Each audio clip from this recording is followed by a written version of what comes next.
میں شیشہ سید حاضر ہوں علم و آگہی کا سفر لے کر ریڈیو FM 105 پر۔ میرے ساتھ ہیں صدر احمد اور زہرا سومجی۔ سفر کے آغاز میں ڈاکٹر شعیب کا ذکر کرنا چاہتا ہوں۔ انہوں نے ایک پیغام بھیجا ہے جو میں آپ کو سناتا ہوں۔ ڈاکٹر شعیب ہمارے شہر کے مانے جانے سائیکیٹرسٹ ہیں اور انسٹیٹیوٹ آف بیہیویئرل سائنس کے ڈائریکٹر ہیں۔ ان کا پیغام سنیں۔ السلام علیکم ڈاکٹر شیشہ، اس دفعہ کا پروگرام بھی بہت معلوماتی تھا اور خصوصی طور پر ہائپیشیا کے بارے میں جو آپ نے بیان کیا ہے کہ یہ ایک خاتون فلاسفر تھی اور جو سلوک اس کے ساتھ الیگزینڈریا میں ہوا، یہ بھی ہماری معلومات میں بہت بڑا اضافہ تھا کہ چونکہ ہمیں یہ بڑا مسئلہ رہتا ہے کہ اگر کوئی خاتون جو ہے وہ اس فیلڈ میں ایکسل کرنے کی کوشش کرے جو کہ میل ڈومینیٹڈ ہو، اور اس زمانے میں تو خاص طور پر، تو اس کو کسی طرح سے برداشت نہیں کیا جا سکتا، اور ایسے واقعات سے تاریخ بھری پڑی ہے۔ دوسری، ڈاکٹر شیما مجید نے اس مرتبہ خودکشی کے حوالے سے جو معلومات دی ہے یا جو بات کی ہے، وہ کسی بھی سائیکالوجسٹ کے بیان کردہ اس میں بہت ہی متوازن اور بڑی ہی معلوماتی اور بہت اچھا ان کا تبصرہ تھا، اور میری طرف سے ان کو خصوصی مبارکباد دیجیے گا۔ بہت شکریہ۔ آپ نے بالکل ٹھیک فرمایا ڈاکٹر شعیب۔ ڈاکٹر سدرا نے جس طرح سے ہائپیشیا کے بارے میں بتایا، اس پروگرام کو سننے والے ہمارے ایک اور دوست ناردرن آئرلینڈ کے ڈاکٹر حسن وزیر ہیں۔ انہوں نے پروگرام سننے کے بعد مجھے یہ پیغام بھیجا ہے کہ جس ہفتے ہم لوگوں نے یہ پروگرام ہائپیشیا کے بارے میں کیا ہے، اسی ہفتے BBC کے پروگرام گریٹ لائیوز میں ہائپیشیا کے بارے میں ایک تفصیل سے پروگرام آیا ہے۔ اس پروگرام کو میں نے سنا، بہت دلچسپ پروگرام ہے۔ میں سننے والوں سے گزارش کروں گا کہ وہ موقع نکال کر کے BBC پہ جا کر کے اس پروگرام کو ضرور سنیں۔ ڈاکٹر حسن وزیر صاحب، آپ کا بہت بہت شکریہ۔ اس کے ساتھ ہی میں اس ہفتے ہونے والے ایک اہم واقعے کا ذکر کرنا چاہتا ہوں۔ جیسے کہ آپ لوگ سب کو پتہ ہے کہ تقریباً 6.8 ملین میل دور ایک چھوٹا سا اسٹرائڈ یعنی ایک شہاب ثاقب گھوم رہا ہے جس کا نام ڈائمورفس تھا۔ تو ناسا نے تقریباً 10 مہینہ پہلے ایک اپنا خلائی جہاز اس طرف بھیجا جو کہ 14,000 مائل پر آور کی اسپیڈ سے چلتا ہوا 10 مہینے کے بعد اس جگہ پہ پہنچا اور اس سے ٹکرا گیا۔ یہ واقعہ ہے تقریباً ایک ہفتہ پہلے کا۔ یہ بھیجے جانے والا خلائی جہاز تھا، اس کا نام تھا ڈارٹ، اور جس پہ جا کے اس نے ہٹ کیا ہے اس کو کہتے ہیں ڈائمورفس۔ یہ ایک سائنس کا بڑا کارنامہ ہے، اور ناسا اس طرح سے یہ دیکھنا چاہ رہی تھی کہ جب کبھی بھی کوئی ایسا اسٹرائڈ، ایسا بہت بڑا کوئی پتھر دنیا کی طرف آئے گا تو کیا ہم زمین والے اس پر جا کے کچھ کر سکتے ہیں۔ تو ناسا نے یہ بتایا کہ یہ ممکن تھا اور یہ ممکن ہو چکا ہے۔ تو اس کو بھی دیکھنے کے لیے اگر آپ لوگ انٹرنیٹ پہ جا کر کے ڈائمورفس ڈسٹرائڈ بائی ڈارٹ ناسا لکھیں تو آپ کو اس کی فلم مل جائے گی 1.5 منٹ کی، جس میں یہ واقعہ ہو رہا ہے ہماری زمین سے تقریباً 680 ملین مائل کے فاصلے پر۔ تو آپ اندازہ لگا لیں کہ کائنات کو کون کنگال رہا ہے اور ہم کیا کر رہے ہیں۔ اس کے ساتھ میں ایک اور سوال کا بھی جواب دینا چاہتا ہوں، اس کے بارے میں بات کرنا چاہتا ہوں۔ شیٹل سے ہمارے دوست ڈاکٹر ظفریاب ابراہیم صاحب نے لکھا ہے کہ پچھلے 2 ہفتہ پہلے جو پروگرام آپ نے حسن جاوید صاحب کی کتاب کے بارے میں کیا تھا، اور اس میں آپ نے بتایا تھا کہ چین نے گزشتہ 40 سالوں میں ایک حیران کن قسم کی ترقی کی ہے۔ آپ نے کچھ باتیں ضرور بتائی ہیں، لیکن آپ ہمیں یہ ذرا بتائیں کہ ایسی کیا اہم چیزیں انہوں نے کی تھی جس سے چین اتنی حیران کن ترقی کر کے اپنے ملک میں مکمل طور پر غربت کا خاتمہ کر چکا ہے۔ ظفریاب، آپ کا بہت شکریہ۔ میں زیادہ باتیں اس کے بارے میں نہیں کروں گا، لیکن آپ کو 2-3 چھوٹی چھوٹی باتیں بتا دیتا ہوں۔ اس میں سب سے بڑی خوش قسمتی چین کی یہ تھی کہ ان کو ڈینگ سیاؤ پنگ جیسا ایک عظیم رہنما میسر آ گیا جس کی کوئی ذاتی انا نہیں تھی. وہ انتہائی درجے کا عاجز انسان تھا جس کو اپنی غلطیاں تسلیم کرنے میں کبھی بھی برا نہیں لگتا تھا, اور غلطی تسلیم کر کے اس کو صحیح کرنے میں اس کی کوئی انا نہیں تھی. تو ڈینگ سیاؤپنگ کا سب سے بڑا کمال یہی تھا. ڈینگ سیاؤپنگ وہ شخص ہیں جن کو کمیونسٹ پارٹی سے 3 دفعہ نکالا گیا. ریڈ گارڈ نے ان کے خلاف کارروائی کی, ان کے بیٹے کو دوسری منزل سے زمین پر پھینک دیا جس سے اس کی ریڑھ کی ہڈی ٹوٹ گئی, جس کی وجہ سے وہ ایک طرح سے ڈسیبل ہو کے رہ گیا. لیکن ڈینگ سیاؤپنگ نے ان سب باتوں کو پیچھے چھوڑ دیا, اور جب کمیونسٹ پارٹی نے ان کو دوبارہ شامل کیا تو انہیں دل و جان سے چین کی خدمت کی. اس کے دوران انہوں نے سب سے یہ بات منوائی کہ چین نے اپنے ماضی میں 2 بڑی غلطیاں کی ہیں. ایک تو یہ کہ یہ جو ان کا پروگرام تھا کہ ایک بڑی جمپ لگا کر کے ترقی حاصل کی جائے, وہ پروگرام ناکام ہو گیا. اس کے بعد جو 10 سال کا دور چلا جس کے اندر کلچرل ریولیوشن یعنی ثقافتی انقلاب کے نام پر بہت تباہیاں پھیلائی گئیں, سائنس تعلیم سب کے ساتھ برا ہوا. اس بات کو ڈینگ سیاؤپنگ نے اور کمیونسٹ پارٹی نے مانا, تسلیم کیا, جس کے بعد پورا نئے اصلاحات کا ایک سلسلہ شروع ہو گیا. یہ اصلاحات کا جو سلسلہ شروع ہوا اس میں جو سب سے بڑی باتیں کی گئیں اس میں ایک تو یہ کہا گیا کہ غلطی کو مانیں, سماج کو ترقی دیں اور ذہن کو تبدیل کریں. اس کے بعد اعلیٰ تعلیم پر سرمایہ کاری کریں. اگر ان کا یہ کہنا تھا جب تعلیم پر پیسے خرچ ہوتے ہیں تو اس سے زیادہ بہتر پیسے کہیں بھی خرچ نہیں ہو سکتے ہیں. تعلیم پہ خرچ کرنے کا مطلب یہ ہے کہ آپ نے زبردست طریقے سے مستقبل پر خرچ کر دیا ہے. اس کے بعد ظفریاب صاحب ان کا یہ کہنا تھا کہ اگر کسی بھی ہمارے جیسے ملک ترقی پذیر ملک کو ترقی کرنی ہے تو اس میں سب سے پہلے زراعت کو سائنسی بنانا پڑے گا, زراعت کے بعد آپ کو صنعت کو پھیلانا پڑے گا, اس کے بعد سائنس اور ٹیکنالوجی کی تعلیم کو بے انتہا ترقی دینی پڑے گی, اور جب تک سائنس اور ٹیکنالوجی کی تعلیم کو آپ آگے نہیں بڑھائیں گے اس وقت تک آپ آگے نہیں بڑھ سکتے ہیں. ساتھ ساتھ ڈینگ سیاؤپنگ نے کہا کہ ہمیں دوسرے ملکوں سے سیکھنا چاہیے, اور دوسرے ملکوں سے سیکھنے کا طریقہ یہ ہے کہ ہم یہ غلطی مانیں کہ ہم نے چین کو بند کیا ہوا ہے. چین کے سارے دروازے کھول دیے جائیں, جتنے غیر ملکی ہمارے ملک میں آنا چاہتے ہیں آئیں. اور اس کے بعد ڈینگ سیاؤپنگ نے یہ کیا کہ ہزاروں کی تعداد میں چینی طالب علموں کو دنیا کے ہر ملک میں بھیجا کہ وہ سیکھ کر کے آئیں. مثال کے طور پر انہوں نے پاکستان میں بھیجا کہ وہ جا کے دیکھیں کہ یہاں پر چمڑی کی صنعت کیسے کام کرتی ہے, ٹیکسٹائل کا کام کیسے ہوتا ہے, بینک کیسے کام کرتے ہیں, کیونکہ چین میں بینکوں کا وہ تجربہ تھا ہی نہیں جو کہ مغربی ممالک کا اور سرمایہ دار ملکوں کا ہے. تو انہوں نے یہ بولا کہ اس کو بھی سیکھیں.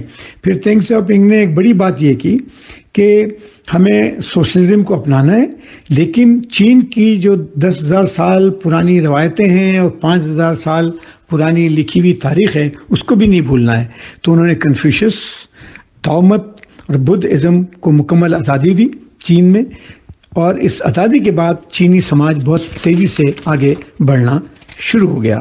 تو اگر آپ مجھ سے پوچھیں کہ میرا کیا خیال ہے چین نے اتنی ترقی کیوں کی ہے, تو اس کا تو ظفریاب صاحب میں آپ کو 3 بڑی موٹی باتیں بتا دیتا ہوں. نمبر 1, ماضی کی غلطیوں سے سیکھیں. نمبر 2, عوام پر خرچ کریں.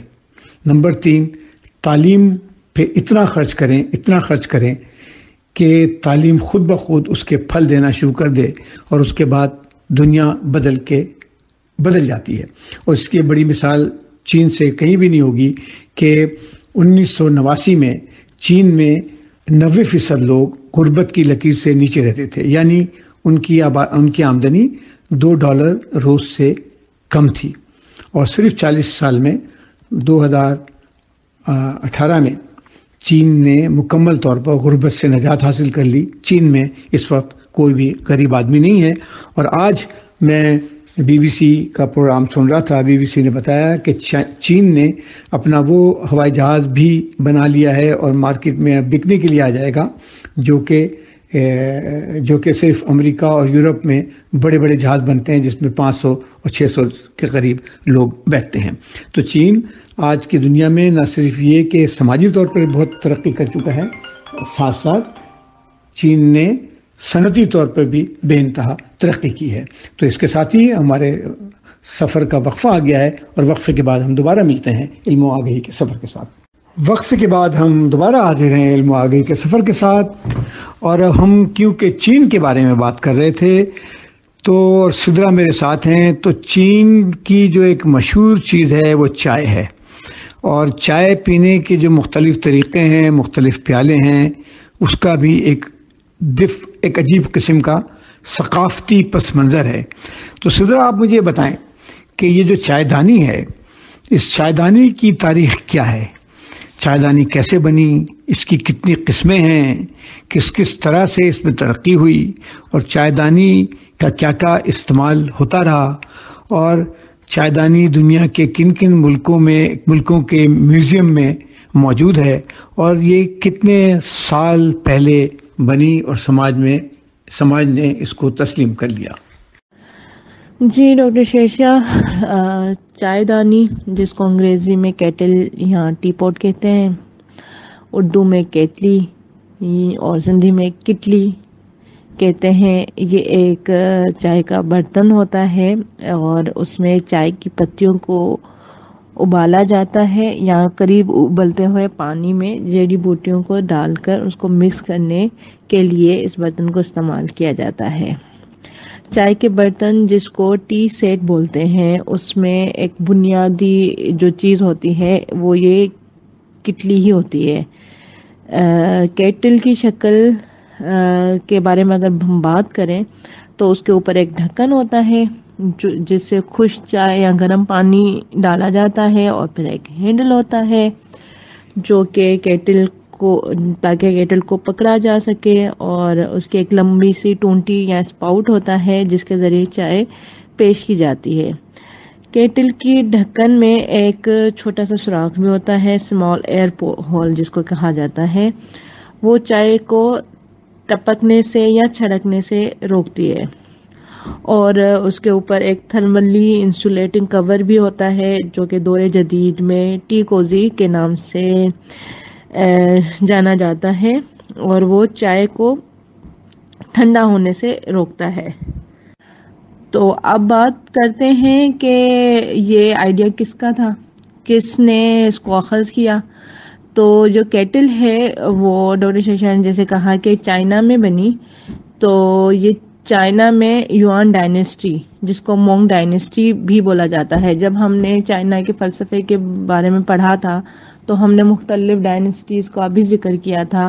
چائنا میں تقریباً 80 سے زیادہ 83 ڈائنیسٹیز آ چکی ہیں. اس کی کوئی 12ویں ڈائنیسٹی جو ہے وہ یوان ڈائنیسٹی جو ہے وہ ہے، اور Kublai Khan was the person who founded this dynasty. اور ہر ڈائنیسٹیز میں اپنی کچھ ایجادیں ہوئی تھی. تو یہ جو کیٹل ہے is one of the creation of this yuan dynasty, اور یہ جو ہے چائنا کی خاصی لمبی ڈائنیسٹی میں سے ایک ڈائنیسٹی ہے. تو ڈاکٹر سدرا، جیسے ڈاکٹر شیرشاہ کہہ رہے ہیں کہ چائے کا ثقافتی تعلق بھی چائنا سے، تو کیا یہ سچ ہے؟ جی زیرا، چائے جو ہے وہ بھی چائنا سے ہی آئی ہے، اور وہ شینگ ڈائنیسٹی میں آئی تھی.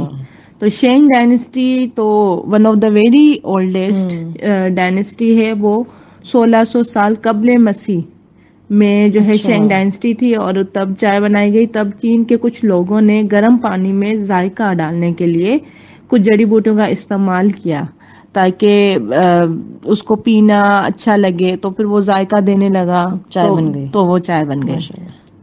تو ڈاکٹر شیرشاہ، آپ نے پوچھا کہ پہلی کیٹل کب بنائی گئی.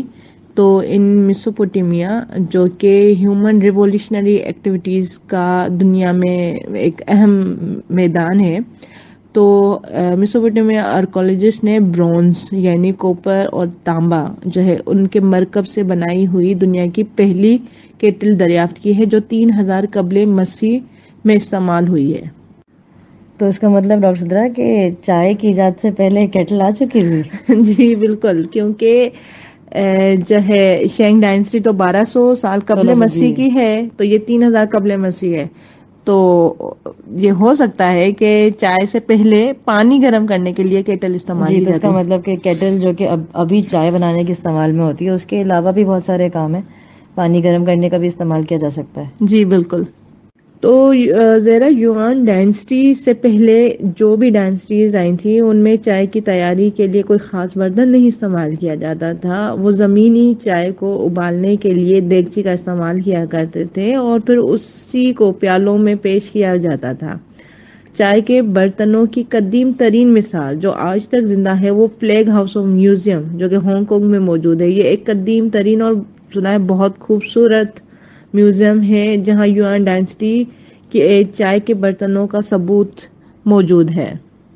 چائنا کے برتنوں کے لیے مٹی ایک مقبول مواد ہے کیونکہ وہ گرم کو اچھی طرح سے برقرار رکھتی ہے اور یہ طریقہ بھی اوریجنلی چائنا سے ہی اخذ کیا گیا اور چائنا میں ہی کلے پوٹ لائک چینی مٹی کے برتن بنائے گئے.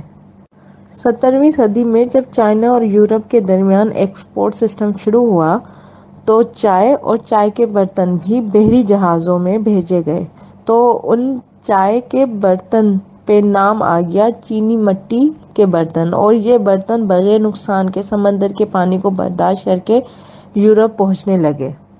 تو اس زمانے میں یورپ میں چائے پینا واز اے ایلیٹ تھنگ، یعنی صرف اعلیٰ طبقہ یا اپر کلاس کے لوگ ہی چائے کا استعمال کرتے تھے اور چائے کے برتنوں کو استعمال کر کے اور چائے کا مزہ لیتے تھے کیونکہ اس وقت چائے کی جو برتن تھے وہ خود نہیں بناتے تھے.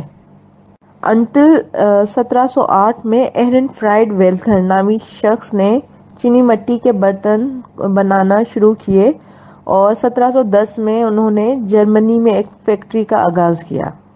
ان کولونیل امریکہ بوسٹن نے جب سلور پروڈکشن یعنی چاندی کی پیداوار کا آرٹسٹک مرکز بنا تو انہوں نے بھی چاندی کے چائے کے برتن بنائے. کیٹل کی دو مین قسمیں ہوتی ہیں. ایک قسم جو چولہے پہ پکنے والی ہوتی ہیں اس کو بھی ہم فردر ڈیوائڈ کر سکتے ہیں کہ وہ کس مٹیریل سے بنی ہے. وہ اسٹیل سے بنی ہے، پیتل سے بنی ہے، برونز سے بنی ہے، پلاسٹک سے، گلاس سے بنی ہے. اور دوسری الیکٹرک کیٹل. ڈاکٹر صدرہ، کیا الیکٹرک کیٹل بھی دوسری کیٹل کی طرح چائنا میں ہی بنی ہے؟ نہیں زیرا، جو الیکٹرک کیٹل ہے وہ پہلی شکاگو میں انوینٹ ہوئی ہے 18ویں صدی میں 1891 میں بائی آرتھر لیسلی لارج.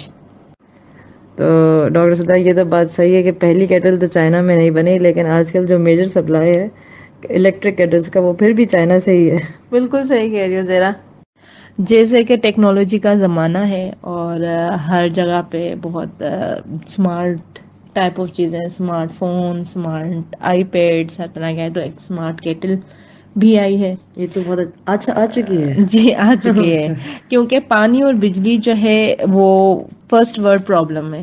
پانی بھی بہت امپورٹنٹ ہے ہمارے لیے اور بجلی بھی، اور یہ کیٹل جو ہے یہ دونوں چیزیں لیتی ہیں ہماری. تو اس کے لیے بھی جو سائنسدان ہیں انہوں نے کافی سوچا ہے. انہوں نے ایک چیز دریافت کی ہے.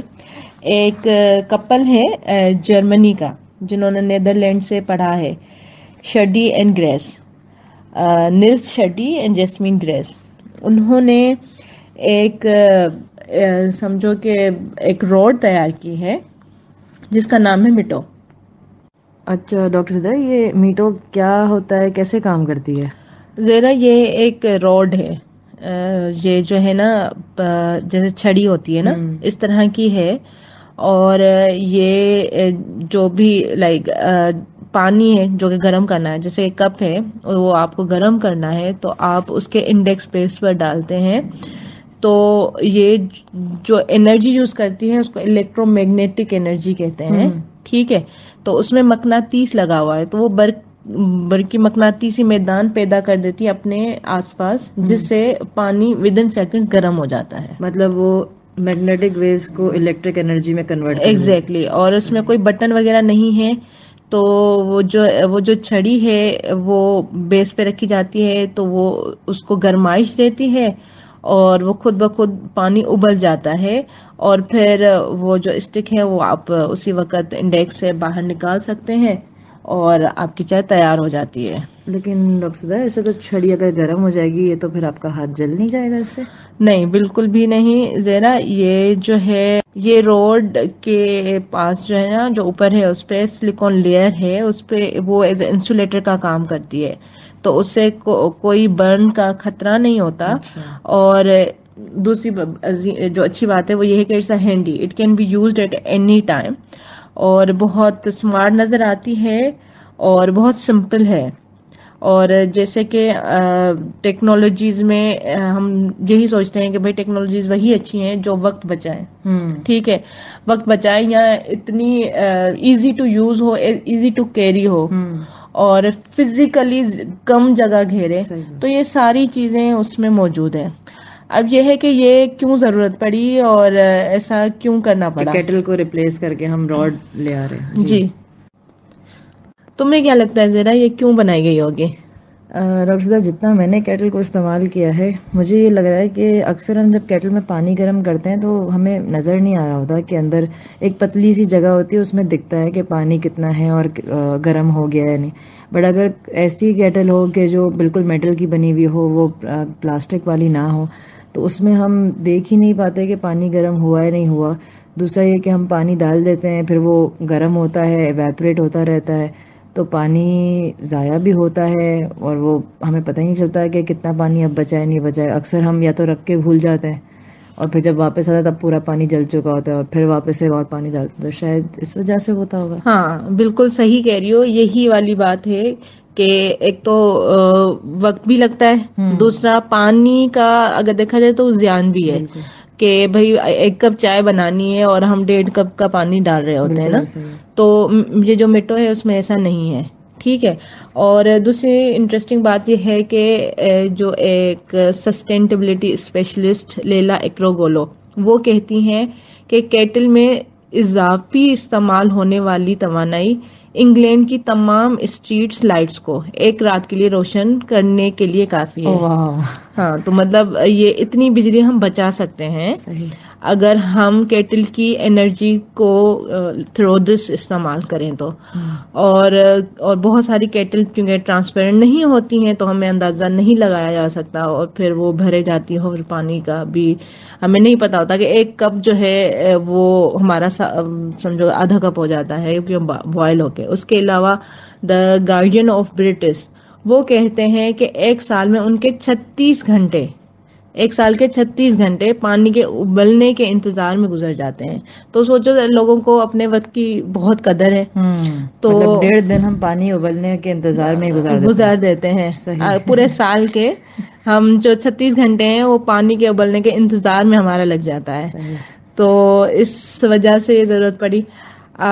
یہ جو ہے اس کی کافی ڈیمانڈس آ رہی ہیں, لیکن اس کی میسو پروڈکشن جو ہے وہ چاہیے ہوگی. ابھی یہ مارکیٹ میں نہیں آیا, اگر یہ مارکیٹ میں آتا ہے تو ڈاکٹر شیرشاہ کو ہم گفٹ کریں گے یہ. جی ڈاکٹر زدہ, یہ بہت اچھا آئیڈیا ہے کہ ہم ڈاکٹر شیرشاہ کو یہ گفٹ کریں, بلکہ ہم سب لوگوں کو یہ ریکمینڈ کریں گے جو چائے کا بہت استعمال کرتے ہیں تاکہ پانی, بجلی اور وقت کا بچاؤ ہو سکے. ذرا اب ہمارا وقفے کا ٹائم ہو چکا ہے اور ہم وقفے کے بعد حاضر ہوتے ہیں علم و آگاہی کے سفر کے ساتھ. وقفے کے بعد ہم دوبارہ حاضر ہیں علم و آگاہی کے سفر میں. اور سدرا آپ نے بہت اچھے سے بتایا کہ کیتلی اور ٹی پاٹ کی کیا اہمیت ہے اور کس طرح سے ان کا یہ وجود میں آئے اور ترقی کر کے آج کن کن شکلوں میں موجود ہیں. اب میری گزارش ہے کہ آپ ہمیں ذرا لوٹے کے بارے میں بتائیں. لوٹا ایک بہت اہم جز ہے ہمارے ثقافت کا. یہ ہر جگہ پہ استعمال کیا جاتا ہے ہماری تہذیب میں, اور یہ اس کی مذہبی بھی افادیت ہے اور دوسری بھی افادیتیں ہیں. تو ذرا اس کے بارے میں بتائیں کہ اس کی کتنی قسمیں ہوتی ہیں, کتنی پرانی چیز ہے اور کب اس کی ایجاد ہوئی. جی ڈاکٹر شیرشاہ, لوٹا ہمارے ثقافت کا بہت اہم حصہ ہے. اور جیسے کہ ابھی ڈاکٹر صدرا نے کیٹل کے بارے میں بتایا, تو جو شکل کیٹل کی ہوتی ہے تقریباً اسی شکل کا لوٹا بھی ہوتا ہے. ایک بنیادی فرق جو اس میں یہ ہے کہ کیٹل کے اوپر ایک ڈھکن ہوتا ہے, ایک لڈ ہوتی ہے, اور لوٹے میں وہ نہیں ہوتی. لوٹا بھی ایک گول چھوٹے سائز کا برتن ہے اور یہ بر صغیر پاک و ہند میں پیتل، تانبے یا پلاسٹک سے بنا ہوتا ہے۔ اس کا استعمال کم از کم 2 سال قبل مسیح کے زمانے سے ملتا ہے ہمیں، اور لوٹے کی کئی اقسام ہیں، کئی استعمال ہوتے ہیں۔ دھارمک مذاہب میں جیسے لوٹے کا ایک مقدس استعمال ہے، جیسے کہ دعا یا پوجا میں اس کا استعمال، شادی اور دیگر مقدس رسومات میں بھی لوٹے کا استعمال کیا جاتا ہے، لیکن وہ لوٹا ایک گول برتن نما ہوتا ہے جس کو ہم یوز کرتے ہیں۔ آرکیولوجسٹ یعنی جو ماہر آثار قدیمہ ہیں، ان کو جو لوٹے نما برتن ملے ہیں وہ جنوبی ایشیا کے کیلکولیتھک پیریڈ سے ملے ہیں۔ کیلکولیتھک زمانہ تقریباً 2000 سال قبل مسیح کا زمانہ ہے، اور اس زمانے میں پیتل اور پتھر کا زیادہ استعمال رہتا تھا۔ تو لوٹے کی ڈیزائن جیسے میں نے بتایا ٹی پاٹ سے ہوتی ہے، اور اس کا جو بنیادی ایک تو فرق لڈ کا ہے، دوسرا ایک یہ بھی ہے کہ جو اس کی جو اسپراؤٹ جسے کہتے ہیں، جو ٹوٹی ہوتی ہے، وہ لوٹے کی تھوڑی نیچے سے آ رہی ہوتی ہے اور کیٹل کی تھوڑی اوپر سے ہوتی ہے۔ بہت سے امریکی ڈیزائنرز نے لوٹے کے شیپ اور ڈیزائن کو بہت سراہا ہے، خاص کر کے اس لیے کیونکہ یہ اتنے روزمرہ کے استعمال کی چیز ہے، اور اس کا ڈیزائن اتنا یونیک لیکن سمپل ہے کہ دوسری استعمال کی چیزوں میں یہ نمایاں نظر آتا ہے۔ الگ الگ جگہوں پر اس کا نام مختلف ہے، جیسے بنگال یا بنگلہ دیش میں اسے بودنا کہتے ہیں، اور مذہبی رسومات میں جو پوجا میں جو برتن استعمال ہوتا ہے، جو لوٹے نما ہوتا ہے، اسے گھوٹ یا گھوٹی کہتے ہیں، جبکہ کچھ جگہوں پر اسے جھارس بھی کہا جاتا ہے۔ اور لوٹا وہ ہوتا ہے جو خاص باتھ روم میں استعمال کیا جائے۔ ایران، آذربائیجان، ازبکستان کے ممالک میں لوٹے کو افتابہ یا اوبدستہ بھی کہتے ہیں۔ اوبدستہ روسدرا ایک فارسی لفظ ہے۔ اوب کے معنی پانی کے ہیں اور دستہ ہینڈل کو کہتے ہیں۔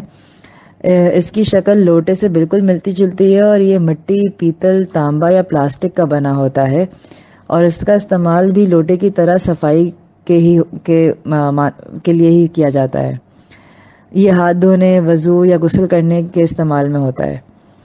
کجر ڈائنیسٹی جو کہ 18ویں صدی میں ایران میں حکومت کر رہی تھی، اس زمانے میں امیر گھرانوں میں ایک رواج تھا کہ کھانے سے پہلے گھر کے نوکر افتابہ لگان کے لے کے آتے تھے، جس میں ہاتھ دھونے کے لیے لوٹا اور بیسن شامل ہوتا تھا جس سے ہاتھ دھویا جاتا تھا۔ سینٹرل ایشیا کے کچھ گاؤں کے علاقوں میں مہمانوں کے ساتھ اب بھی یہ روایت جاری رکھی جاتی ہے۔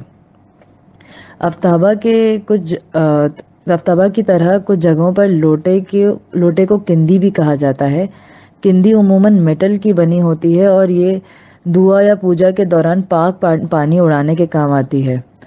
چاہے کندی ہو یا لوٹا ہو، اس کا شیپ اتنی اچھی طرح سوچ کے بنایا گیا ہے کہ اس میں پانی کا کم سے کم ضیاع ہوتا ہے، اور باہر پکڑنے کے لیے ہینڈل تو اب لوٹے میں شامل ہوا ہے، ورنہ پہلے کندی یا لوٹے کی گردن ایسی بنی ہوتی تھی کہ آپ لوٹے کو اس کی گردن سے پکڑ کر استعمال کریں، اور آپ اندر کے پانی کو ہاتھ نہیں لگا سکتے تھے، تو پانی اندر کا جو پانی ہوتا ہے وہ نجس نہیں ہوتا تھا، اور مطلب یہ ڈر بھی نہیں ہوتا کہ پانی خراب نہ ہو جائے ہمارے ہاتھ کی ناپاکی سے۔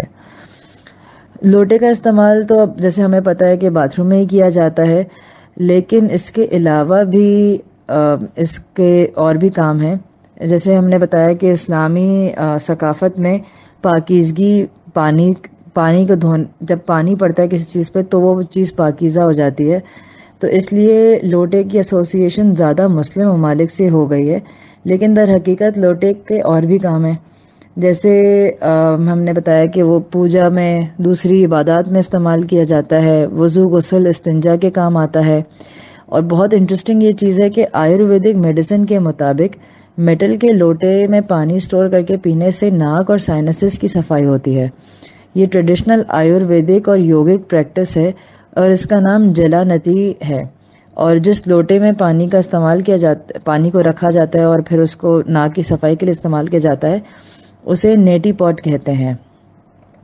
لوٹے کی جو شیپ کی بنیاد ہے، اس پر زبان کا بھی کافی اثر رہا ہے، کیونکہ ہمارے بہت سے محاورے بھی لوٹے پر مبنی ہیں۔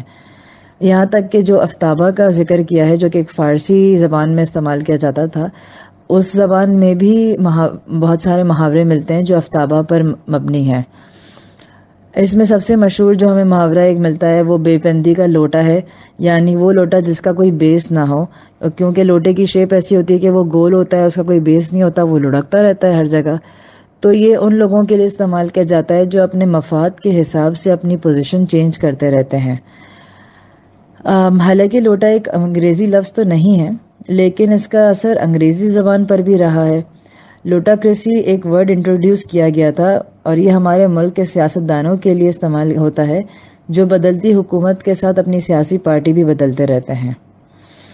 لوٹے کے شیپ اور کام کو دھیان میں رکھتے ہوئے ایسے نئے واٹرنگ کینز بھی بنائے گئے ہیں جو پانی کا کم سے کم ضیاع کرتے ہیں. جیسے کہ ہم اگر پھولوں کو ہاتھ سے پانی دینے کے لیے جو کین استعمال ہوتا ہے وہ بھی لوٹے کی ہی شکل کا ہوتا ہے. تو لوٹے سے انسپائر ہو کر، متاثر ہو کر بہت سی ایسی نئے برتن بنائے جا رہے ہیں جو اسی شیپ کے ہیں اور اسی طرح کا کام انجام دیتے ہیں. لوٹے کی اس تفصیلات کے بعد صدرہ آپ مجھے ایک میرا پسندیدہ گانا سنوائیں. وہ گانا بہت مشہور تھا ایک زمانے میں اور میں اس کو بڑا گنگنایا بھی کرتا تھا، لیکن اس گانے کو بہت سے لوگوں نے گایا ہے، ہندوستانی فنکاروں نے بھی، پاکستانی فنکاروں نے بھی، اور اس گانے کی بھی تھوڑی سی کچھ تاریخ ہے. تو وہ جو گانا ہے کہ میرے اونٹ کے گلے میں گھنٹی بج رہی ہے، میری ڈاچی دے گل وچ ٹلیاں، اس کے بارے میں ہمیں بتائیں. جی ڈاکٹر شیرشاہ، میرا بھی یہ بہت پسندیدہ گانا ہے اور آپ صحیح کہہ رہے ہیں کہ اس کو جو ہے 20 سے زیادہ سنگرز نے گایا ہے اپنے اپنے دور میں. یہ پوئٹری جو ہے 15ویں صدی کی شاہ حسین جو کہ ایک پنجابی فلاسفر اور صوفی پوئٹ ہیں ان کی ہے، اور جو ہے اور وہ پنجاب ملتان کے رہنے والے تھے. تو جو ہے یہ اس کے بہت سارے ورژنز ہیں، لیکن میرا فیوریٹ جو ورژن ہے وہ سائیں خاور اور فریحہ پرویز کا ہے. انہوں نے 1993 میں جو ہے اس کو گایا ہے. اب اس کی مطلب اتنی ڈیپ میننگ ہے، اس کے لیے تو ہمیں ایک الگ سے ایک پروگرام کرنا چاہیے کہ میری ڈاچی دے گل وچ تلیاں وہ میں پیر مناون چلیاں. تو پیر کو ہی ابھی ڈسکرائب کرتے ہیں کہ بلوڈ فرینڈ کو پیر کہتے ہیں. تو انہوں نے اپنے دوست کے لیے گانا گایا ہے، پوئٹری لکھی تھی، اور پھر ہر کسی نے اپنے اپنے زمانے میں گایا ہے. تو ہم پیش کرتے ہیں آپ کے لیے گانا.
کٹورا لسیدہ میرے ہاتھ کٹورا لسیدہ او میرا پیر نجف لالا والا نجف بچ وسیدہ لالا والا پیرا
وقفے کے بعد ہم دوبارہ سے اسی جگہ پہنچ گئے ہیں جہاں پر ہم فلسفے کا ذکر کرتے ہیں، اور آج زہرا آپ نے ہمیں دو فلسفیوں کے بارے میں بتانا ہے جو حضرت عیسیٰ کی پیدائش کے بعد انہوں نے بڑا نام پیدا کیا۔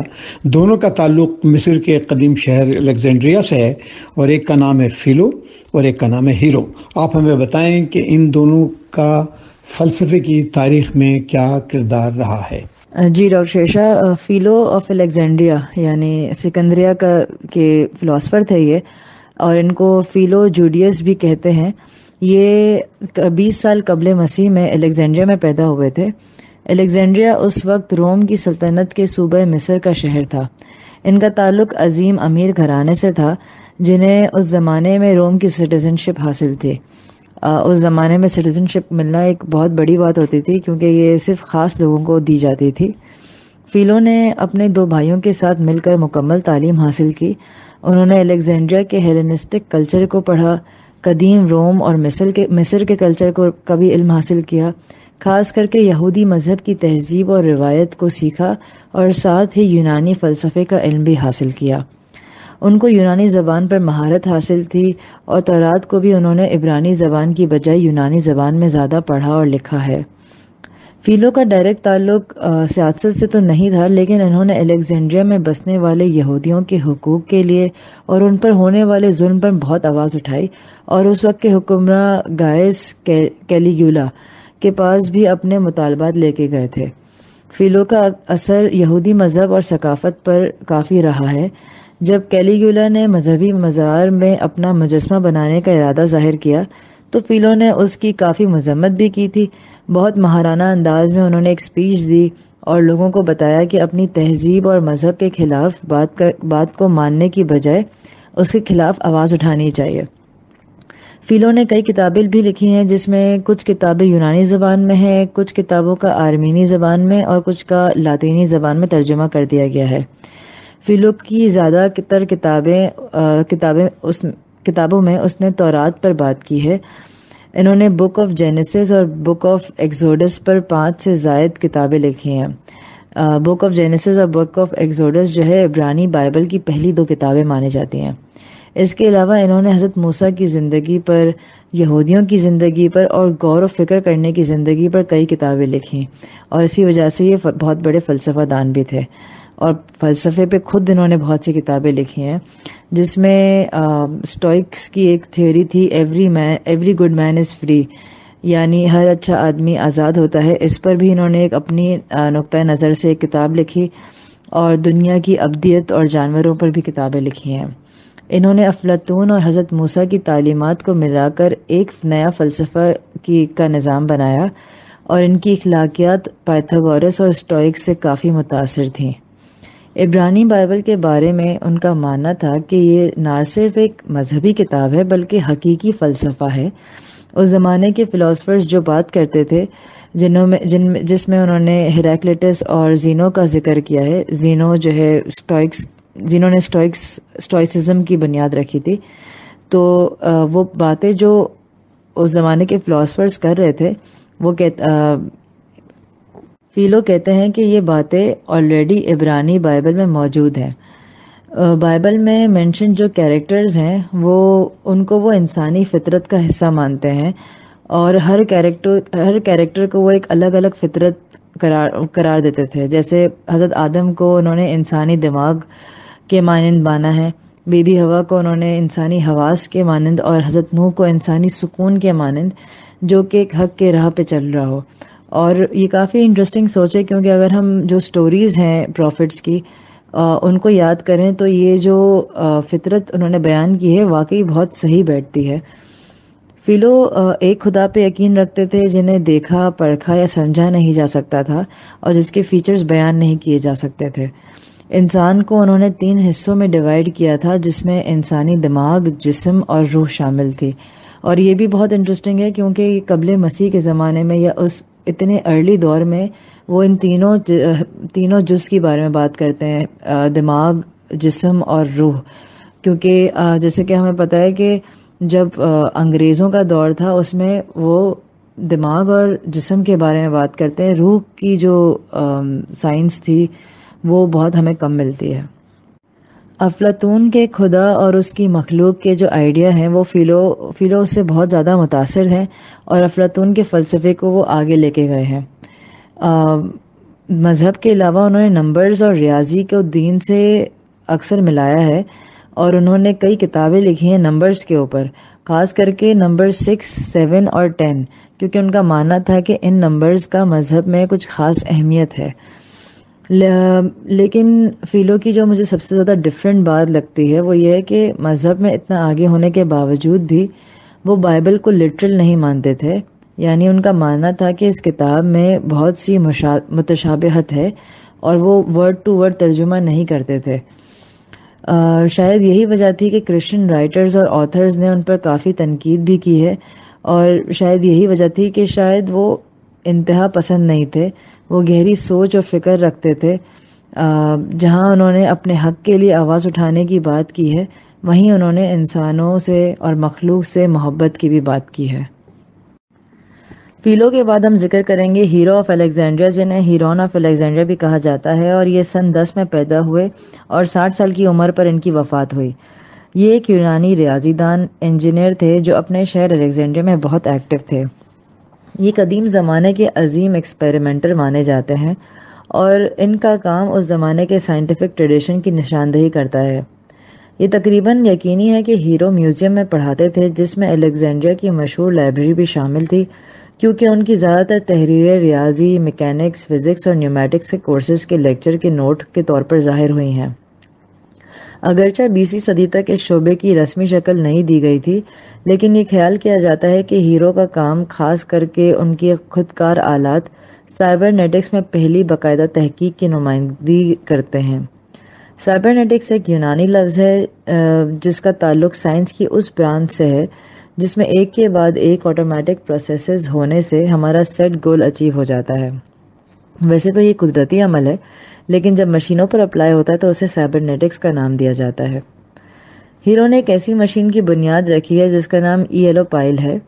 یہ پہلا ریکارڈ شدہ اسٹیم انجن ہے اور یہ اس زمانے کی بات ہے جب انڈسٹریل ریولیوشن جو انگریزوں کے زمانے میں آیا تھا، یہ اس سے 2000 سال پہلے کی بات ہے، اور اس میں ایک راکٹ کی طرح کا ریاکشن ہوتا ہے جس سے اسٹیم پیدا ہوتی تھی۔ اس نے ایک اور انجن کی بنیاد بھی رکھی تھی جس میں ایک بند چیمبر سے گرم ہوا کا استعمال کر کے مندر کے دروازوں کو رسی کے ذریعے کھولا جا سکتا تھا۔ ہیرو نے پہلی وینڈنگ مشین بنائی۔ وینڈنگ مشین وہ ہوتی ہے جس میں ہم کوائن ڈالتے ہیں اور ہمیں کچھ چیز نکلتی ہے اس میں سے، تو جو پہلی وینڈنگ مشین کی بنیاد تھی وہ بھی ہیرو نے رکھی تھی، جس میں سکہ یا کوائن ڈالنے پر مقدس پانی آپ کے اوپر آتا تھا۔ اس ایجاد کا ذکر ان کی کتاب میکینکس اور آپٹکس میں کیا گیا ہے۔ اس کے پیچھے جو میکینکس ہے اس میں ایک لیور اور ویلو کا استعمال تھا، جس میں سکہ گرنے پر سکے کے وزن سے ویلو کھلتا تھا، پانی اس میں سے باہر آتا تھا اور پھر ویلو لیور کے ذریعے بند ہو جاتا تھا۔ انہوں نے ونڈ ویل کی بھی بنیاد رکھی ہے جو کہ ہوا سے چلنے والی پہلی مشین تھی۔ یونانی تھیٹر کو بہتر بنانے کے لیے انہوں نے سمپل مشینز اور رسیوں کا استعمال کرتے ہوئے پردے کھلنے بند ہونے کا سسٹم بنایا اور کچھ نئے تھیٹرکس بھی شروع کیے، جیسے کہ ڈرمز پر میٹل بال کو گرا کر بجلی کڑکنے کی آواز پیدا کرنا۔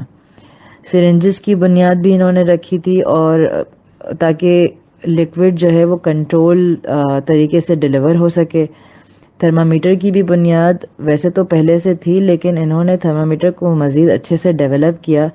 انہوں نے یہ سمجھا کہ ان کو ایک بیسک پرنسپل پتا تھا کہ ہوا اور پانی کی جو خصوصیت ہے کہ گرم ہونے پر پھیلتے ہیں اور ٹھنڈے ہونے پر سکڑتا ہے، تو اس پرنسپل کو سمجھتے ہوئے انہوں نے تھرمامیٹر کو ایک بہتر شکل دی۔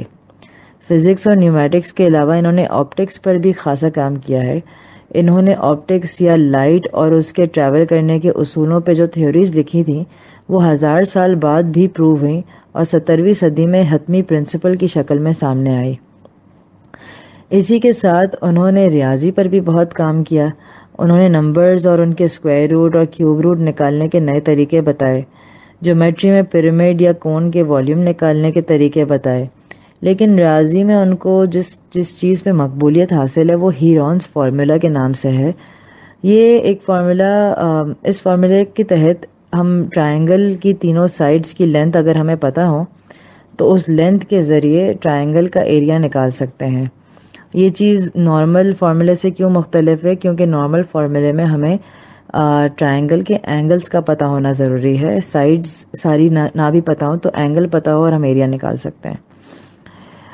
یہ ساری ایجادات اور ڈسکوریز اور نئے آئیڈیاز انہوں نے تحریروں اور کتابوں کی شکل میں لکھی، جس سے 1900 میں 5 والیوم پر مشتمل ایک کتاب کی شکل مل گئی۔ اس میں وہ سارے ٹاپکس کور کر دیے گئے تھے جس پہ ہیرو نے کام کیا، جس میں نیومیٹکا یعنی ہوا اور اس کا پریشر کے بارے میں بات کی گئی ہے، آٹومیٹا یعنی جو مشینز انہوں نے بنائی ہیں، میکینکا جو کہ سارے جو دوسرے لیور والے جو مشینز تھیں، ونڈ ملز تھیں، اس کے بارے میں جو انہوں نے بات کی ہے، میٹرکا اور ڈایپٹرا یعنی لائٹ کا جو علم ہے اس کے اوپر جو انہوں نے ساری بات کی تھی اس کا ذکر ہے۔ شکریہ زہرا، وقت ہمیشہ ہمارا ساتھ چھوڑ دیتا ہے۔ سچی بات یہ ہے کہ وقت کسی کا بھی نہیں ہوتا ہے، تو اب وقت کے خاتمے کے ساتھ آج کا یہ ہمارا سفر ختم ہوتا ہے۔ اگلے ہفتے دوبارہ حاضر ہوں گے علم و آگہی کے سفر کے ساتھ، ریڈیو FM 105 پر۔